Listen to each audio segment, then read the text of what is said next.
R&B department national హైవేకి సంబంధించింది అధ్యక్ష. మా నియోజకవర్గంలో దగ్గర నియోజకవర్గం మధ్య నుండి హైవే 44 ఒక 50 కిలోమీటర్లు గుండా ప్రయాణిస్తుంది అధ్యక్ష.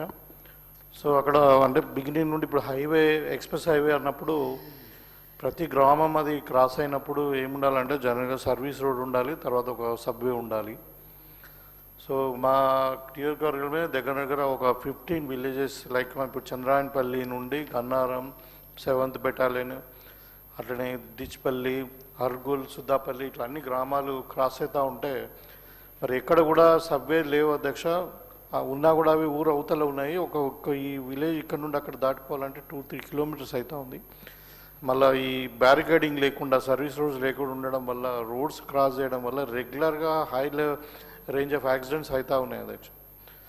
అయితే ఈ విషయంలో మేము హైవే అథారిటీ ఆఫ్ వాళ్ళని పిలిపించి మాట్లాడి వాళ్ళకి అందరు కూడా మొత్తం డీటెయిల్స్ విత్ పోలీస్ డిపార్ట్మెంట్ కూడా యాక్సిడెంట్స్ ఎన్ని అవుతున్నాయి, మరి ఇయర్లీ ట్రామా ఎంత ఉంది, ఇదంతా కూడా మరి చెప్పిన తర్వాత కూడా ఏమాత్రం వాళ్ళు చర్యలు తీసుకోవడం లేదు అధ్యక్ష.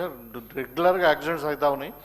దయచేసి నేను మీ ద్వారా మరి ప్రభుత్వానికి నేను కోరుకునేది ఆర్ఎన్బి మినిస్టర్ గారు కానీ డిపార్ట్మెంట్ వరకు మీరు దయచేసి ఈ హైవే అథారిటీ వాళ్ళకి ఇన్స్ట్రక్షన్స్ ఇచ్చి ఎక్కడైతే విలేజ్ క్రాస్ అవుతున్నాయో అక్కడ compulsory subways, compulsory service roads, తర్వాత బ్యారికాడింగ్ పెడితే ఈ యాక్సిడెంట్స్ మొత్తం తగ్గే అవకాశం ఉంటాయి. ఎందుకంటే హై స్పీడ్ ఇంజరీస్ చేయబట్టి హై స్పీడ్ ట్రామాలో మొత్తం మోటాలిటీ డెత్స్ ఎక్కువ అవుతూ ఉన్నాయి అధ్యక్ష. మొన్ననే 3-4 డేస్ బ్యాకే మహారాష్ట్ర నుండి ఒక బస్సు వెళ్తూ ఉంటే 4 చనిపోయినారు అధ్యక్ష. సో దీన్ని మీ దృష్టికి అంటే ప్రభుత్వం తీసుకెళ్తారా మీ